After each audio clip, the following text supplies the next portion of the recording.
Hello everyone, welcome to our YouTube channel. हमारा topic चल रहा था प्रोबेबिलिटी, जिसमें हमने प्रोबेबिलिटी का पहला पार्ट जो बेस थ्योरम तक था उसको हमने कवर किया था। बेस थ्योरम के ऊपर कुछ एग्जांपल्स किए थे। आज हम उसी से आगे शुरू करने जा रहे हैं नया टॉपिक, जिसका नाम है रैंडम वेरिएबल। अब ये रैंडम वेरिएबल वाला जो टॉपिक है वो प्रोबेबिलिटी का सेकेंड पार्ट है। इसमें से और में क्वेश्चन आता है, एक तो बेस थ्योरम में से आएगा और एक इनमें से आएगा, जो 6 नंबर का क्वेश्चन हमारे आता है। अब रैंडम वेरिएबल और इट्स प्रोबेबिलिटी डिस्ट्रीब्यूशन, यादृच्छिक चर और इसका प्रायिकता बंटन, इसके बारे में हम आज स्टडी करेंगे। तो रैंडम वेरिएबल होता क्या है, सबसे पहले हम इसकी डेफिनेशन देखते हैं कि रैंडम वेरिएबल एक फंक्शन होता है। अब फंक्शन है तो फंक्शन की कोई ना कोई डेफिनेशन होती है, और फंक्शन है तो उसका कोई ना कोई डोमेन होता है और उसका कोई ना कोई कोडोमेन होता है। तो सबसे पहले हम इसकी डेफिनेशन के बारे में बात करते हैं कि फंक्शन इसकी डेफिनेशन क्या होती है। तो हर रैंडम एक्सपेरिमेंटर के लिए इसकी डेफिनेशन अलग अलग वहाँ पे बनाई जाएगी कि आपको किस तरह से आपने जो रैंडम एक्सपेरिमेंट किया उस रैंडम एक्सपेरिमेंट के अकॉर्डिंग हम इस रैंडम वेरिएबल को वहाँ डिफ़ाइन करेंगे। तो ये रैंडम का मतलब है कि ये हर एक जो आप एक्सपेरिमेंट करोगे उस एक्सपेरिमेंट के लिए इस वेरिएबल को आप अलग अलग तरह से डिफ़ाइन कर सकते हो। अब इस में जो कॉमन चीज़ है कि इसका डोमेन क्या होगा, तो इसका कोडोमेन क्या होगा। तो डोमेन होगा जो भी आप रैंडम एक्सपेरिमेंट कर रहे हो उस रैंडम एक्सपेरिमेंट का जो भी सैंपल स्पेस बनेगा वो सैंपल स्पेस ही इसका क्या होगा, डोमेन। वो सैंपल स्पेस इसका डोमेन बनेगा। और कोडोमेन क्या होगा, कोडोमेन क्या होगा, इसका रियल नंबर। यानी कहने का मतलब हमने सैंपल स्पेस के जो भी इवेंट्स हैं, जो भी एलिमेंट्स हैं, उनको आपने एसोसिएट करना है किसके साथ, रियल नंबर के साथ।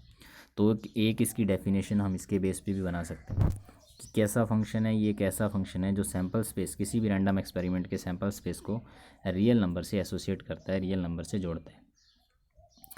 अब रियल नंबर से जोड़ता है तो इसे डिनोट किया जाता है कैपिटल एक्स कैपिटल वाई। जैसे हम वहाँ फंक्शन को एफ से डिनोट करते हैं, तो यहाँ जो फंक्शन को डिनोट किया जाएगा वो x y z, capital X capital Y capital Z किसी से भी डिनोट किया जा सकता है। अब अगर देखा जाए, हम इसके लिए एक एक्सपेरिमेंट करते हैं, जिस एक्सपेरिमेंट में हमें ये अच्छे से क्लियर होगा इसकी डेफिनेशन किस तरह से बनानी है आपने, और इसमें कोडोमेन और डोमेन को आपने किस तरह से डिफाइन करना है। तो हमने एक रैंडम एक्सपेरिमेंट लिया, क्योंकि हम सबसे पहले अगर बात करेंगे रैंडम वेरिएबल की, तो रैंडम वेरिएबल के लिए सबसे पहले कोई ना कोई रैंडम एक्सपेरिमेंट हमें करना होगा। तो हमने एक रैंडम एक्सपेरिमेंट ले लिया। ये आपने रैंडम एक्सपेरिमेंट किया कि एक कॉइन को आपने 3 बार टॉस कर दिया।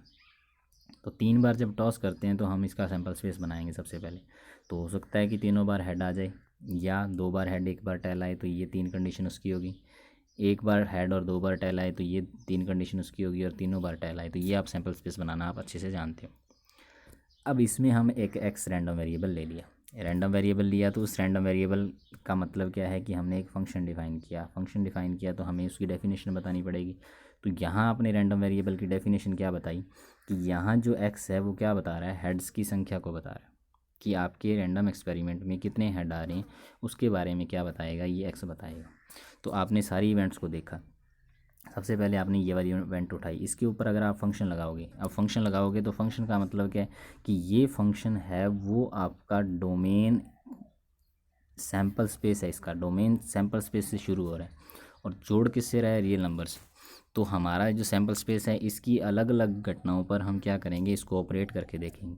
क्योंकि हमने इसकी डेफिनेशन ये दी है कि ये जिस भी घटना के ऊपर लगेगा उस घटना के बारे में ये बताएगा कि उसमें हेड कितने। तो हमने पहली घटना उठा ली, तीनों हेड हैं जिसमें, तो इसके ऊपर एक्स लगाओगे तो इसका आंसर क्या आ जाएगा, 3। यानी इस घटना को इसने एसोसिएट कर दिया किसके साथ, 3 के साथ। एक रियल नंबर है 3। अब हमने अगर ये वाली घटना उठाई HST, इसके ऊपर एक्स लगाया तो इसने आंसर कितना दिया, 2। अगर इस पे हमने आंसर लगाया, इसमें भी वही बताएगा कि हेड्स की संख्या कितनी है, तो इसमें भी 2 है और इसमें भी 2 है। यानी इन तीनों का आंसर वो कितना बताएगा, 2 बताएगा।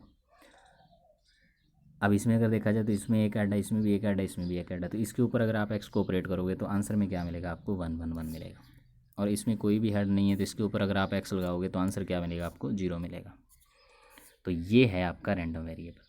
अब एक ही सैंपल स्पेस है, उसमें बहुत सारे आपने क्या है, रैंडम वेरिएबल डिफाइन किए जा सकते हैं। जैसे हम यहाँ डिफाइन कर दें टेल्स के लिए कि यहाँ जो एक्स है वो किसको बताता है, टेल्स की संख्या को बताता है। तो फिर इसका रिजल्ट क्या आ जाएगा, अलग आ जाएगा।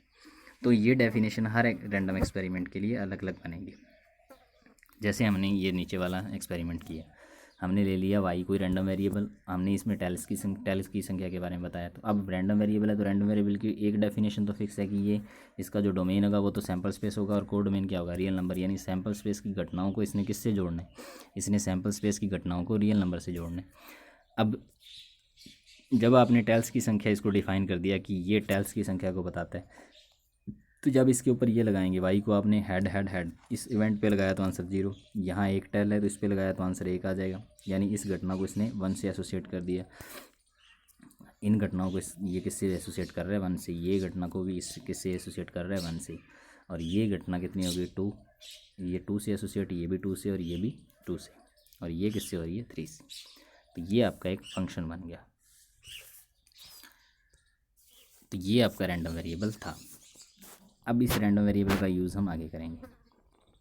अब इसमें क्या बता रहे हैं, आगे जो हमारा टॉपिक है वो आता है probability distribution of a random variable. Random variable का प्रोबेबिलिटी डिस्ट्रीब्यूशन, यानी आपने उस रैंडम वेरिएबल की प्रोबेबिलिटी को भी साथ में इन्वॉल्व करना। हमने रैंडम वेरिएबल को देखा कि वेरिएबल है जो वो तो एक फ़ंक्शन है, और उस फंक्शन द्वारा लिए गए जितने भी मान होंगे, जैसे हमने देखा कि एक्स को अलग अलग इवेंट पे ऑपरेट किया तो अलग अलग वैल्यूज़ मिली, तो उन वैल्यूज़ के संगत जो भी प्रोबेबिलिटी आएगी, उन प्रोबेबिलिटी का विवरण ही जो है, उन प्रोबेबिलिटी का जो डिस्क्रिप्शन है सॉरी, वही आपका क्या है, आपका प्रोबेबिलिटी डिस्ट्रीब्यूशन है या प्रायिकता बंटन है। फॉर एग्ज़ाम्पल, हमने एक एक्सपेरिमेंट किया और उस एक्सपेरिमेंट में हमने एक रैंडम वेरिएबल ले लिया एक्स। अब उस एक्स की मान लिया, जैसे एक्स की वैल्यू वहाँ पे आ रही थी, हेड्स की संख्या टेल्स की संख्या हमने देखी थी, उसमें कितनी आ रही थी, 0 भी आ रही है, 1 भी आ रही है, 2 भी आ रही है, 3 है। तो 4 तरह की वैल्यू आ रही है, 0, 1, 2 और 3। हमने मान लिया कि हमने जो रैंडम एक्सपेरिमेंट किया उसमें जो हमारी वैल्यू है वो x1, x2, x3, xn तक आ रही है। अब उस x1 के संगत हमने प्रोबेबिलिटी निकालनी है, वो मान लिया हमने p1, इसके संगत निकाली तो वो p2, इसके संगत निकाली तो वो p3, इसके संगत निकाली तो वो pn, हमने ये निकाल ली।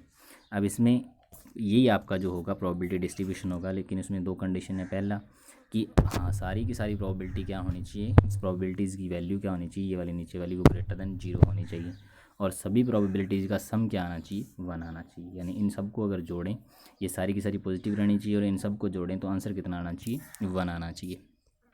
अब इसका हम एग्जाम्पल से समझते हैं जिससे और क्लियर होगा। हमने एक कॉइन को 2 बार टॉस किया, तो 2 बार टॉस करने के बाद हमारा ये सैम्पल स्पेस बनता है। एक्स हमने कोई भी रैंडम वेरिएबल डिफाइन कर लिया जो नंबर ऑफ़ हेड्स के बारे में बताता है। तो नंबर ऑफ़ हेड्स के बारे में बताने के बाद सबसे पहले हम रैंडम वेरिएबल की वैल्यू फाइंड करेंगे कि उसकी वैल्यूज़ क्या क्या आती हैं। सबसे पहले हम इसकी वैल्यू निकाली, तो 2 हेड आ रहे हैं, तो एक्स ने इसको एसोसिएट कर दिया 2 से। यहाँ 1 हेड आ रहा है तो 1 आंसर आ गया, यहाँ भी 1 आ रहा है तो यहाँ 1 आंसर आ गया, यहाँ कितना आ रहा है, 0। तो हमारे पास ओवरऑल जो रैंडम वेरिएबल की वैल्यू कितनी आ रही है, 0, 1 एंड 2। तो हमने ये लिख दी रैंडम वेरिएबल की वैल्यू 0, 1 एंड 2। अब 0 के संगत प्रोबेबिलिटी देखनी है, तो 0 के संगत एक ही था, जो टेल था वहीं 0 आ रहा है, तो इसकी प्रोबेबिलिटी कितनी हो जाएगी, 1/, टोटल घटनाएँ कितनी है, 4। तो ये प्रोबेबिलिटी, इनकी प्रोबेबिलिटी आ गई 1/4। अब अगर 1 से एसोसिएट होने वाली घटनाएं देखें तो ये 2 घटनाएं, टोटल घटनाएं कितनी है, 4, और ये 2 घटनाएं 1 से एसोसिएट हो रही हैं, तो इनकी प्रोबेबिलिटी कितनी हो जाएगी, 2/4। अब जिनमें आंसर कितना आ रहा है, 2, तो 2 के संगत कितने वेरिएबल कितने आ रही हैं, कितनी घटनाएं आ रही हैं, एक ही घटना आ रही है, और टोटल घटनाएं 4 हैं, तो इसकी प्रोबेबिलिटी कितनी हो जाएगी, 1/4। अब हमने देखा कि सारी प्रोबेबिलिटीज़ क्या हैं, ग्रेटर देन 0 है, तो हमारी ये भी कंडीशन सेटिस्फाई हो गई। और इन सब को अगर जोड़ेंगे 1/4, 1/4, 2/4 प्लस 2/4, 4/4 यानी 1, यानी इनका सम भी कितना आ रहा है, 1। तो इसका मतलब ये हमारा प्रोबेबिलिटी डिस्ट्रीब्यूशन बन गया किस एक्सपेरिमेंट के लिए, इस एक्सपेरिमेंट के लिए और इस रैंडम वेरिएबल के लिए। तो इस तरह से आपने रैंडम वेरिएबल के संगत आपने क्या निकालना है, प्रोबेबिलिटी डिस्ट्रीब्यूशन, प्रायिकता बंटन आपने निकालना है। अब हम इसको और एग्जांपल करते हैं। इसके ऊपर हमने एग्जांपल लिया कि कार्ड्स है हमारे पास, ताश है, ताश के 52 पत्तों की एक भली भांति फेंटी गई गट्टी में से 3 पत्ते निकाले गए, 3 पत्ते निकाले हैं, इक्कों की संख्या का प्रायिकता बंटन हमने निकालना है, यानी इक्कों की संख्या का आपने प्रायिकता बंटन निकालना है। तो सबसे पहले तो हम देखते हैं कि इक्के होते कितने हैं, तो 4 होते हैं। तो हो सकता है कि हमारे एक्सपेरिमेंट में पहले हम देखेंगे रैंडम वेरिएबल की वैल्यू क्या क्या पॉसिबल हैं। हमने क्या निकाले हैं, कितने पत्ते निकाले हैं, हमने 3 पत्ते निकाले। 3 पत्ते निकालने का मतलब हो सकता है तीनों पत्तों में से कोई भी आपके पास क्या है, इक्का ना आए। तो इसका मतलब क्या है कि एक्स की वैल्यू वहाँ क्या हो जाएगी, 0 आ जाएगी। जैसे हमने देखा था हेड्स और टेल्स वाली संख्या में कि एक्स, जब हम एक्स को डिफाइन किया हेड्स की संख्या पे, तो जब आप टेल्स पे लगाओगे, एक्स टेल टेल टेल पे लगाओगे तो आंसर 0 आएगा। इसका मतलब वहाँ कोई हेड नहीं था। तो यहाँ भी क्या है, एक्स बराबर 0 का मतलब अगर कोई भी इक्का ना आए तो उस चीज़ की प्रोबेबिलिटी हमने निकाल ली।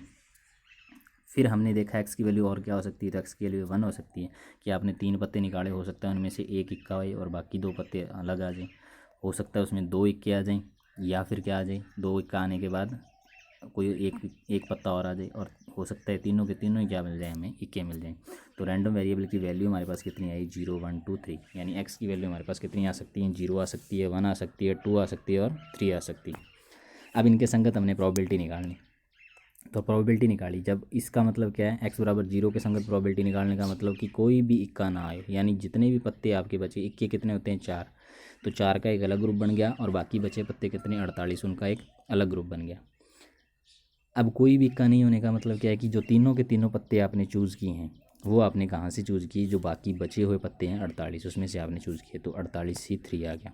चुनने की प्रायिकता हमने देखी थी परमुटेशन और कॉम्बिनेशन में कि हमें समूह बनाने हैं, तो 48 में से 3 पत्ते के कितने समूह बन सकते हैं, तो वो बनेंगे 48C3। और नीचे टोटल कंडीशन आएंगी, तो टोटल का मतलब हमने 52 में से 3 पत्ते निकालने, तो ये हमारी प्रोबेबिलिटी आ गई। अब इसको हमने सॉल्व कर लिया कॉम्बिनेशन के फार्मूले से, 48 47 इंटू 46 बटे 52 इंटू 51 इंटू 50, तो ये सॉल्व करना आपको आता है।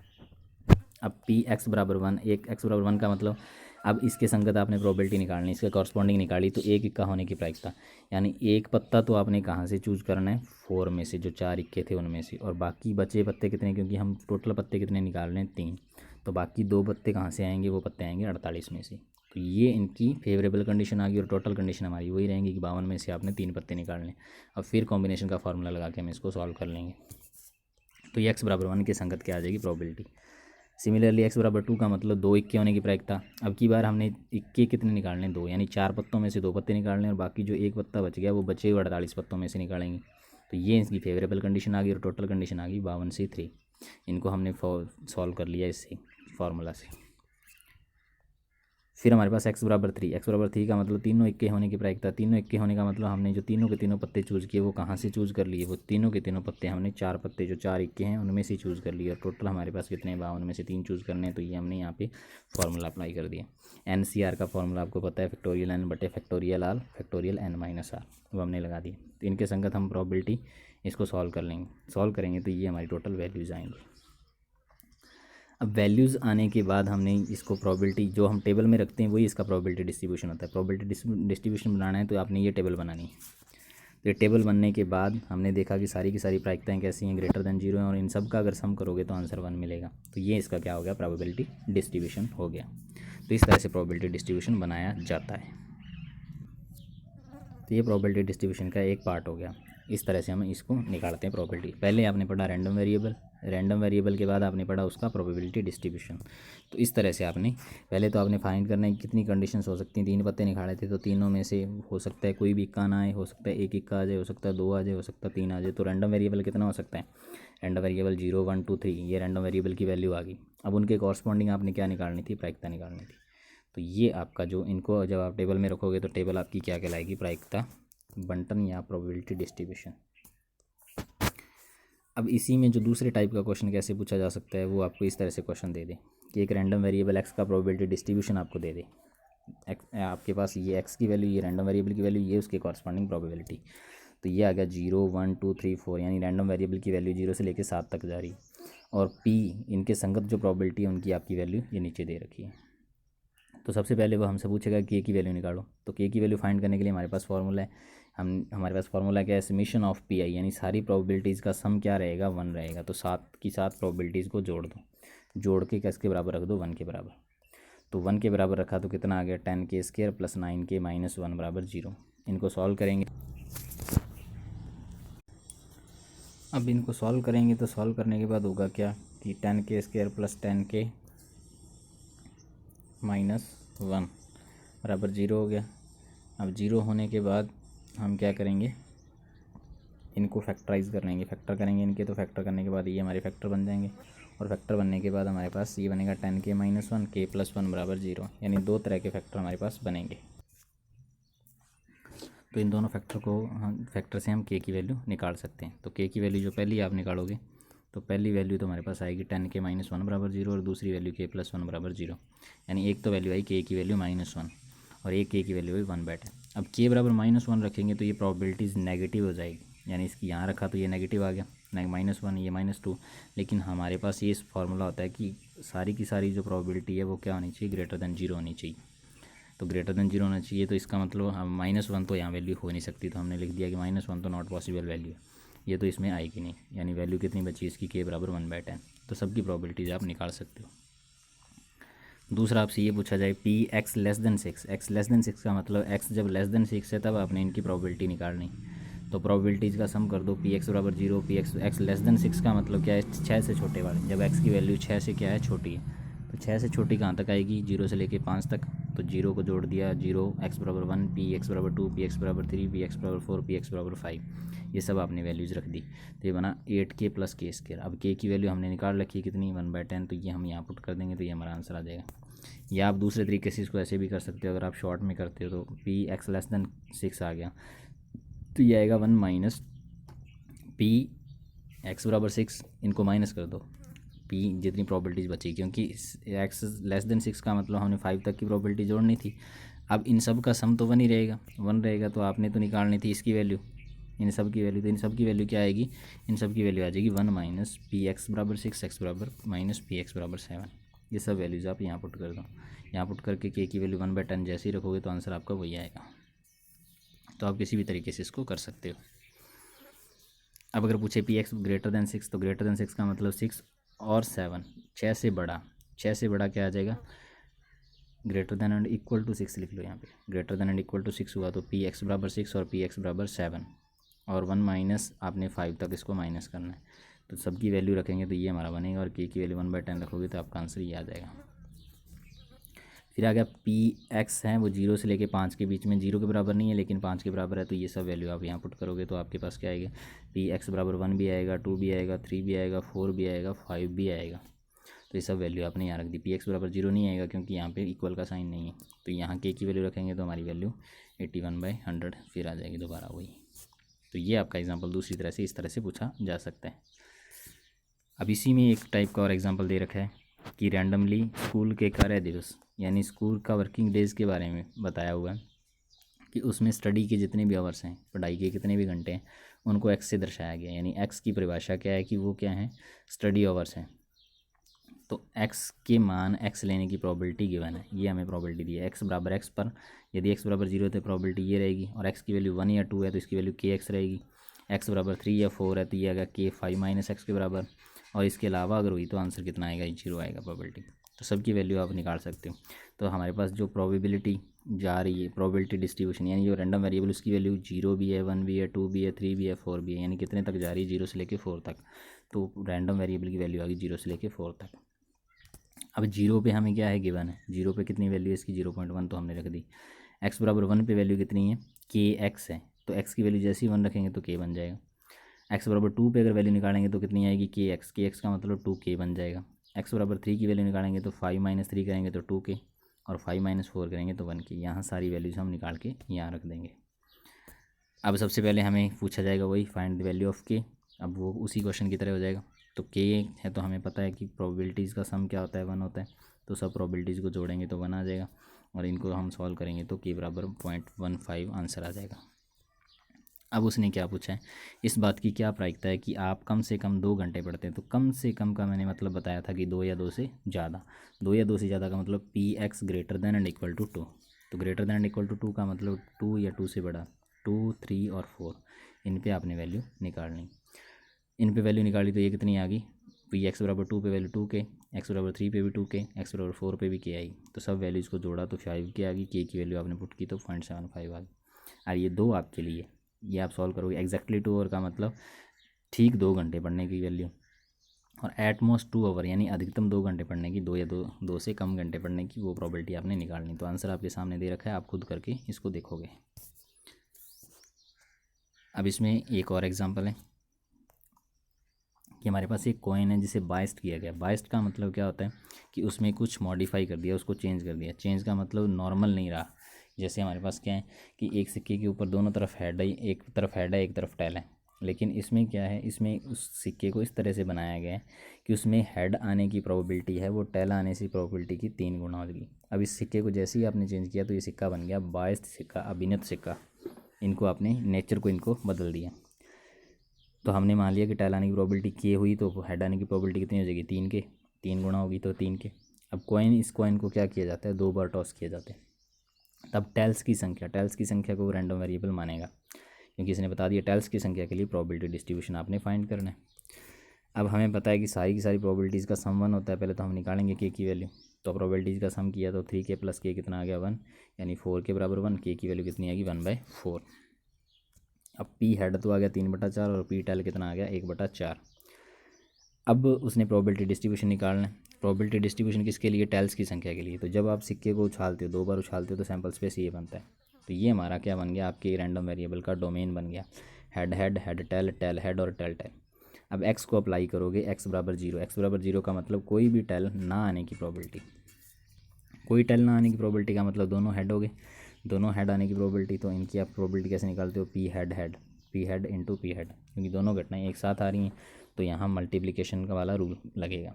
तो 3/4, 3/4 कितने आ गई 9/16। एक हेड और एक टेल आए, एक हेड और एक टेल आने के दो तरीके हैं, या तो पहले हेड आएगा फिर टेल आएगा, या पहले टेल आएगा और फिर हेड आएगा। तो इनकी प्रोबेबिलिटी हमने निकाल ली, P head tail plus P tail है, क्योंकि ये दोनों घटनाएं या से जुड़ेंगी, या तो पहली घटना होगी या दूसरी। तो या से जुड़ने वाली घटनाओं के बीच में क्या आता है, प्लस। अब इनको सॉल्व किया, पी हेड टेल का मतलब ये दोनों घटनाएं साथ साथ हो रही हैं तो ये आपस में मल्टीप्लाई हो जाएंगे, P head into P tail into P head. ये सारी वैल्यूज़ आपने यहाँ रखी तो आंसर कितना आया 3/8। फिर एक्स बराबर 2 का मतलब ज़्यादा से ज़्यादा 2 टेल आ सकते हैं। 2 टेल आने का मतलब P tail into P tail, यानी 1/16। तो इन सब के संगत हमारी प्रोबेबिलिटीज़ आ गई। एक्स बराबर 0 के संगत कितनी आई 9/16। एक्स बराबर 1 के संगत कितनी आई 3/8। एक्स बराबर 2 के संगत कितनी आई 1/16। इन सब के कॉरस्पॉन्डिंग प्रोबेबिलिटीज़ आ गई। तो हम तो प्रोबेबिलिटी डिस्ट्रीब्यूशन जो बनाएंगे वो क्या आएगा, एक्स 0 1 2 हो जाएगा, क्योंकि 3 वैल्यूज़ आ रही हैं, 0 आ रही है, 1 आ रही है, 2। और पी एक्स कितना आ जाएगा 9/16, 3/8, 1/16, जो हमने इनके कॉरस्पॉन्डिंग प्रोबेबिलिटीज़ फाइंड की। तो इस तरह से ये क्वेश्चन आपका ऐसे भी पूछा जा सकता है। अब जो आगे इसी में अगला पार्ट है वो है mean of A probability distribution. Mean का मतलब प्रायिकता बंटन का माध्य निकालना है आपने। तो वही आपके पास कोई रैंडम एक्सपेरिमेंट है तो उसकी हमने प्रोबेबिलिटी डिस्ट्रीब्यूशन इस तरह से बनाते हैं। तो प्रोबेबिलिटी डिस्ट्रीब्यूशन बनाने के बाद अगर आपने माध्य निकालना है तो माध्य का ये फार्मूला आपने याद रखना है। माध्य का फार्मूला क्या होगा, इन दोनों का मल्टीप्लाई करना है आपने, इन दोनों का मल्टीप्लाई, इन दोनों का मल्टीप्लाई, इन दोनों का मल्टीप्लाई, यानी रैंडम वेरिएबल की वैल्यू और उस रैंडम वेरिएबल के संगत उस वहाँ की प्रोबेबिलिटी, उसके कॉरस्पॉन्डिंग जो भी प्रोबेबिलिटी आ रही है उन दोनों का मल्टीप्लाई करके आपने समेशन लेना है। तो इसका मतलब x I P i i equal to 1 to n, इन सब का आपने सम करना है। तो यही आपका क्या होगा, मीन होगा। यानी ई एक्स क्या आएगा, P1 x1, P2 x2, P3 x3, random variable का उसी की प्रोबेबिलिटी के साथ मल्टीप्लाई करके सम कर दो। तो अब मीन निकालने के लिए एक एग्जांपल करते हैं। सिंपल सा पार्ट है ये भी। 3 सिक्कों को एक साथ उछाला गया। सिक्कों पर चितों की संख्या को रैंडम वेरिएबल मानकर एक्स का माध्य ज्ञात कीजिए। हमें चितों की संख्या यानी हेड्स की संख्या को क्या दिया है, रैंडम वेरिएबल। तो सबसे पहले तो रैंडम एक्सपेरिमेंट है, तो रैंडम के लिए हमने एक सैम्पल स्पेस बनाना है। तो सैम्पल स्पेस हमारा क्या बन गया, 3 सिक्कों को उछाला जाए या एक सिक्के को 3 बार उछाला जाए तो सैम्पल स्पेस सेम बनेगा। अब हेड्स की संख्या है वो आपका रैंडम वेरिएबल है। तो पॉसिबल वैल्यू कितनी है कि ज़्यादा से ज़्यादा कितने हेड आ सकते हैं, 3 आ सकते हैं, या 2 आ सकते हैं, या 1 आ सकता है, या कोई भी हेड ना आए। तो ये 4 रैंडम वेरिएबल की वैल्यूज़ आ गई, इनको हमने यहाँ रखा। अब इनके कॉरस्पॉन्डिंग हम प्रोबेबिलिटीज़ निकालते हैं। पी एक्स बराबर 0 पे प्रोबेबिलिटी निकालें, यानी टेल तीनों ही टेल हो। तो तीनों टेल कितनी बार हैं, एक बार, और टोटल कितने एलिमेंट हैं 8। तो अपनी प्रोबेबिलिटी कितनी आ गई 1/8। तो पी एक्स बराबर 1 की बात करें तो 1 आने की कितनी घटनाएँ हैं, 3। कौन कौन सी, ये वाली tail head, tail head tail, head head tail, head tail sorry. तो इनकी 3 घटनाएं, तो ये बन गया 3/8। और x बराबर 2, यानी 2 हेड आने की भी कितनी स्थितियाँ हैं, 3। तो 3/8 ही आएगी। तीनों हेड आने की कितनी स्थितियाँ, एक पोजीशन है, तो ये बन गई एच का मतलब 1/8। ये इनकी प्रोबेबिलिटी आ गई। तो ये इनका प्रोबेबिलिटी डिस्ट्रीब्यूशन बन गया। अब आपने माध्य निकालना है। तो माध्य क्या होता है, पी आई एक्स आई, इनको इसके साथ इसका इसके साथ मल्टीप्लाई, इसका इसके साथ, इसका इसके साथ, और सभी का सम कर दो। तो इनको आपने लगा दिया यहाँ पे, लगाया तो 0 का 1/8 से मल्टीप्लाई, 3/8 का 1 से, इनको मल्टीप्लाई कर दिया। 0 को 1/8 से, 1 को 3/8 से, 2 को 3/8 से, 3 को 1/8 से, सबको मल्टीप्लाई कर दिया। मल्टीप्लाई किया तो ये आपका क्या आ गया, माध्य आ गया, इसका मीन आ गया। तो ये आपका एग्जांपल था मीन के ऊपर। अब नेक्स्ट जो एग्जांपल है वो फिर इसी के ऊपर है। ताश के 52 पत्तों की एक अच्छी तरह से फेंटी गई ताश की गट्टी में से 2 पत्ते उत्तरोत्तर प्रतिस्थापन के साथ का मतलब एक पत्ता निकाला फिर उसको वापस रख दिया। आपने ऐसे नहीं कि एक पत्ता निकाला उसको वापस नहीं रखा, वो होगा आपका बिना प्रतिस्थापन के साथ निकाले। तो बिना प्रतिस्थापन का मतलब आपने दोबारा नहीं रखना। यहाँ उत्तरोत्तर प्रतिस्थापन का मतलब क्या है कि एक पत्ता निकाला उसके बाद आपने रिप्लेस कर दिया, उसी पत्ते को दोबारा उस कार्ड्स में रख दिया। अब इक्कों की संख्या का मतलब आपने इक्कों की संख्या की क्या निकालना है, प्रायिकता बंटन निकालना है और माध्य भी ज्ञात करना है। तो सबसे पहले प्रायिकता बंटन निकालने का तो वही तरीका, सबसे पहले हम रैंडम वेरिएबल निकालेंगे। तो रैंडम वेरिएबल क्या दे रखा है, इक्कों की संख्या। तो पॉसिबल वैल्यू कितनी हो सकती है, क्योंकि हम कितने पत्ते निकाल रहे हैं, हम 2 पत्ते निकाल रहे हैं। तो 2 पत्ते होने का मतलब ज़्यादा से ज़्यादा हमारे पास कितनी आपके पास इक्के आ सकते हैं, 2 या 2 इक्के आएंगे या एक इक्का आएगा या कोई भी इक्का नहीं आएगा। तो x बराबर 0 पे हम सबसे पहले प्रोबेबिलिटी निकालते हैं। तो ये तो रैंडम वेरिएबल की वैल्यू आ गई। अब इनके कॉरस्पॉन्डिंग प्रोबेबिलिटी निकालते हैं। पी एक्स बराबर 0 यानी कोई भी आपके पास इक्का नहीं आने की प्रायिकता, यानी दोनों पत्ते निकाले, दोनों में कोई भी इक्का नहीं आया। तो कितना हो गया कि बाकी इक्के कितने होते हैं, 4। तो 4 का एक ग्रुप बन गया और 48 का एक ग्रुप बन गया। 4 तो इक्के हैं और 48 दूसरे पत्ते हैं, तो 4 और 48 का अलग अलग ग्रुप बन गया। अब बस यानी दोनों पत्ते आपने कौन से में से चूज़ किए, 48 वाले में से। तो 48/52 इंटू 48/52 यानी ये आपकी प्रोबेबिलिटी आ गई x बराबर 0 के कॉरस्पॉन्डिंग। फिर x बराबर 1 के कॉरस्पॉन्डिंग निकालेंगे, यानी एक इक्का आए और एक इक्का नहीं आए।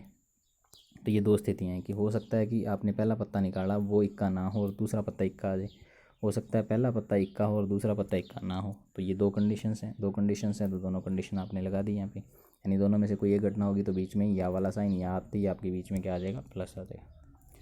तो यहाँ रख दिया आपने, पहला पत्ता इक्का नहीं होने का मतलब 48/52, दूसरा पत्ता इक्का होने का मतलब 4/52, या पहला पत्ता इक्का होने का मतलब 4/52 और 48/52 सब की आपने वैल्यू यहाँ रख दी। तो ये ओवरऑल वैल्यू बनी 24/169। फिर x बराबर 2 का मतलब दोनों ही क्या हैं, इक्के हैं, दोनों इक्के हैं। तो दोनों पत्ते आपने कौन से में से चूज़ किए, 4 वाले में से। तो 4/52 इंटू 4/52 यानी 16/52 इंटू 52। तो प्रायिकता बंटन जो बना वो क्या बना, 0 के कॉरस्पॉन्डिंग 144/169, 1 के बटा में 24/169 और 2 के बटा में 1/169। तो ये हमारा प्रोबेबिलिटी डिस्ट्रीब्यूशन बन गया। अब मीन निकालना है, तो मीन कैसे निकालेंगे, summation of x I into P I, इसका इसके साथ मल्टीप्लाई प्लस इसका इसके साथ मल्टीप्लाई, इसका इसके साथ मल्टीप्लाई। तो सबको मल्टीप्लाई करके आपने जोड़ दिया। तो यही आपका क्या बन गया, प्रोबेबिलिटी डिस्ट्रीब्यूशन, माध्य बन गया इस प्रोबेबिलिटी डिस्ट्रीब्यूशन का। अब आगे एक फार्मूला आता है वेरिएंस का, variance of a random variable. तो इसका भी आपने फार्मूला याद रखना है। इसको हम कहते हैं प्रसरण और लिखते हैं वेरिएंस ऑफ एक्स से। इसको एस स्केयर एक्स या सिग्मा स्केयर एक्स से लिखते हैं। इसका फार्मूला क्या होता है, ई एक्स स्केयर, ई ब्रैकेट में एक्स स्केयर माइनस ई एक्स का स्केयर, यानी ई एक्स स्केयर ये तो आपका माध्य ही है, तो इसको आपने लिख दिया ई एक्स का स्केयर माइनस मीन का स्क्वेयर।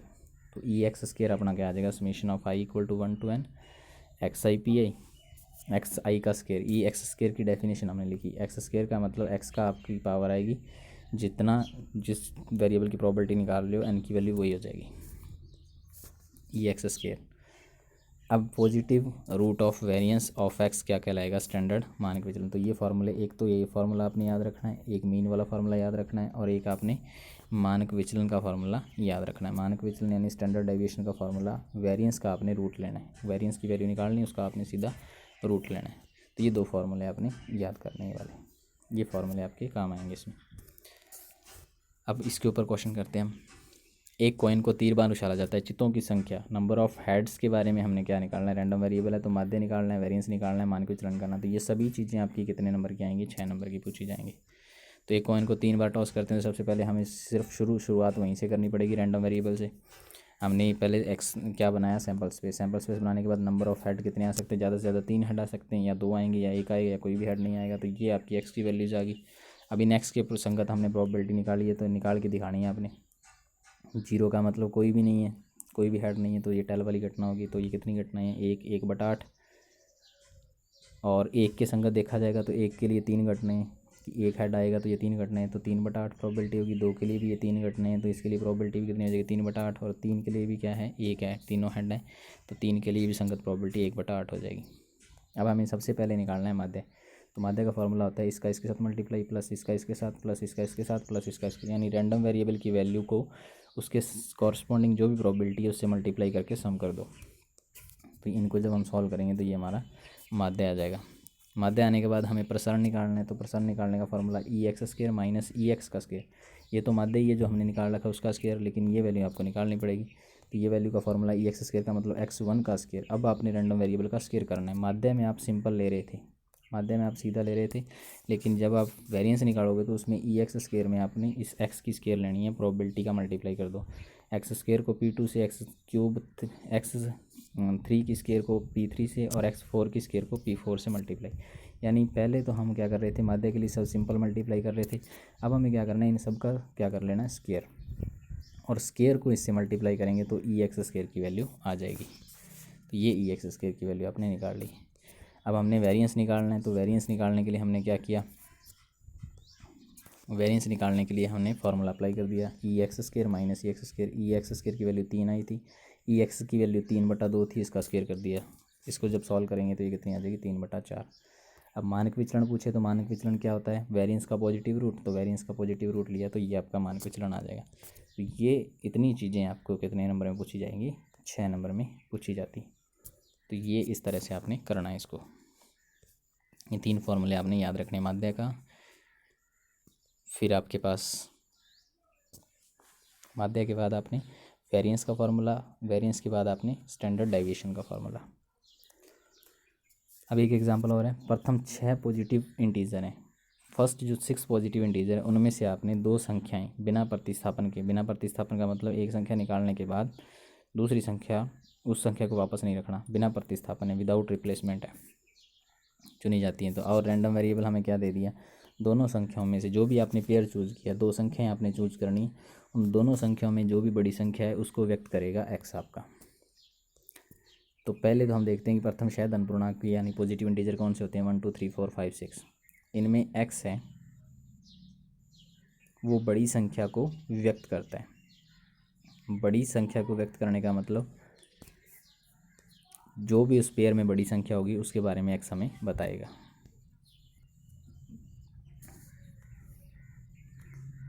अब देखो 1 2 3 4 5 6 तक हैं हमारे पास ये इंटीजर हैं, तो x बड़ी संख्या को व्यक्त करता है। तो x बड़ी संख्या 1 तो किसी से बड़ी हो नहीं सकती, तो इसका मतलब x की वैल्यू कहाँ से शुरू होगी, 2 से।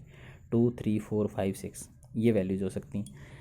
अब 1 क्योंकि 1 सबसे छोटी है तो इसलिए ये मैंने रीज़न लिख दिया कि किसी भी पेयर में आए तो ये हमेशा छोटी रहेगी, इसको हम कभी चूज़ नहीं करेंगे। अब प्रोबेबिलिटी डिस्ट्रीब्यूशन के लिए पहले हम P(x)=2 के कॉरस्पॉन्डिंग, क्योंकि हमें रैंडम वेरिएबल की वैल्यू मिल गई, अब इनके कॉरस्पॉन्डिंग आपने प्रोबेबिलिटीज़ फाइंड करनी है। तो x=2 पे प्रोबेबिलिटीज़ फाइंड करने का मतलब कि 2 यहाँ पे बड़ी संख्या है, दोनों संख्या में बड़ी संख्या कौन सी है, 2 है। तो बड़ी संख्या 2 होने का मतलब क्या है कि पेयर 2 बन सकते हैं, 1 2 या 2 1। तो 1 2 के लिए प्रोबेबिलिटी निकालनी है, और 2 1 ये भी आ सकता है, तो भी बड़ी संख्या क्या रहेगी, 2 रहेगी। तो ये 2 तरह के पेयर बन सकते हैं। तो 2 तरह के पेयर को हम इनकी प्रोबेबिलिटी निकालेंगे तो कितनी आएगी, P1 × P2 plus P2 × P1। इनको सॉल्व करेंगे तो अब 6 संख्याओं में से चूज़ करना है। तो पहली संख्या तो आपने चूज़ की तो वो 1 चूज़ करनी है, कितने में से, 6 में से। अब उस संख्या को आपने वापस नहीं रखना। अब बाकी जो बच गई कितनी संख्या, 5। तो दूसरी संख्या हमेशा 5 में से चूज़ करनी है, तो 1/6 × 1/5। फिर आगे x=3। x=3 का मतलब दोनों में बड़ी संख्या 3 है, तो ये पेयर आपके पास 4 बनेंगे। अब 4 पेयर को आपने वैसी प्रोबेबिलिटी सॉल्व कर लेना है, ये पेयर बनेगा या ये पेयर या ये पेयर या ये पेयर, तो इनको आपने कॉरस्पॉन्डिंग सॉल्व कर लेना है। या इसका दूसरा जो तरीका होगा वो क्या होगा कि पहली संख्या 3 है और दूसरी संख्या क्या है, 3 से कम है। तो पहली संख्या 3 चूज़ करने का, पहली संख्या 3 से कम चूज़ करो, फिर 3 चूज़ करो, या पहली संख्या 3 हो जाए और दूसरी संख्या 3 से कम हो जाए।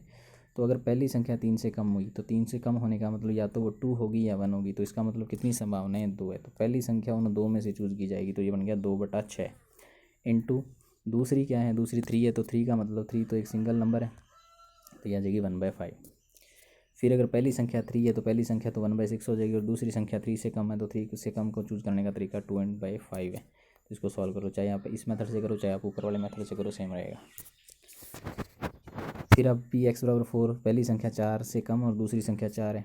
यहाँ पहली संख्या 4 है और दूसरी संख्या 4 से कम है। अगर पहली संख्या 4 है, 4 से कम है, तो 4 से कम का मतलब वो 3 संख्या हो सकती है, 1 2 और 3। तो 3 पॉसिबिलिटीज़ हमारी फेवरेबल कंडीशन और टोटल कंडीशन 6 हैं। और 4 हुई तो 4 का मतलब उसकी प्रोबेबिलिटी कितनी रहेगी, 1/5, क्योंकि 5 संख्याओं में से आपने एक संख्या चूज़ करनी है। तो इसको हमने इस तरह सॉल्व कर लिया। सेकंड के लिए अगर पहली संख्या 6 में से चूज़ होगी और दूसरी संख्या 3/3 में से चूज़ होगी तो 3/5 हो जाएगी। अब इसी तरह से 5 है तो पहली संख्या 5 से कम और दूसरी संख्या 5, या पहली संख्या 5 और दूसरी संख्या 5 से कम, तो 5 से कम कितनी संख्या होंगी, 1 2 3 4, यानी 4 संख्याएँ होंगी। तो पहली संख्या तो 4/6 यानी उसकी प्रोबेबिलिटी 4/6 रहेगी। दूसरी की रहेगी 1/5, या पहली संख्या अगर 5 चूज़ कर रहे हो तो 1/6 और बाकी बच गई कितनी, 5 से कम का मतलब 4/5। इसी तरह से 6 के लिए हम ये वाली सारी प्रोबेबिलिटी निकाल लेंगे। तो ये प्रोबेबिलिटी डिस्ट्रीब्यूशन आपका बन जाएगा। टेबल में आपने वैल्यू रख दी।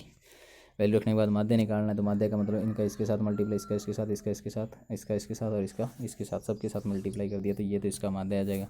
माध्य का तो प्रसारण है, तो प्रसारण का फॉर्मूला लगाना है EX माइनस EX का होल स्क्वायर। तो यहाँ फार्मूला लगाओ, पहले EX स्क्वायर की वैल्यू निकालेंगे तो XI स्क्वायर इंटू PI। ये सब वैल्यूज़ आपने यहाँ रख दी, यहाँ रख के आपने इसको सॉल्व कर दिया। ये वैल्यू आपने रखी, इनको सॉल्व कर दिया। तो सॉल्व करने के बाद ये EX स्क्वायर की वैल्यू आई। अब प्रसारण निकालना है तो EX स्क्वायर हमने फार्मूला ये वाला था, EX स्क्वायर माइनस मीन का स्क्वायर, ये हमने रख दिया तो ये बन गया 14/9। ये आपका प्रसारण आ गया। तो इस तरह से ये आपका कंप्लीट है टॉपिक प्रोबेबिलिटी डिस्ट्रीब्यूशन वाला। तो ये प्रोबेबिलिटी का दूसरा जो 6 नंबर का क्वेश्चन है वो इनमें से पूछा जा सकता है। तो इसको आप ध्यान से करोगे। इन एग्जांपल्स को आपने बार बार करके देखना है। यही आपके मोस्ट इंपॉर्टेंट एग्जांपल्स हैं जो मैं आपको इस वीडियो में करवा रहा हूँ। और कोई भी डाउट हो तो आप मेरे को सेंड कर सकते हो और मेरे से पूछ सकते हो। Thank you.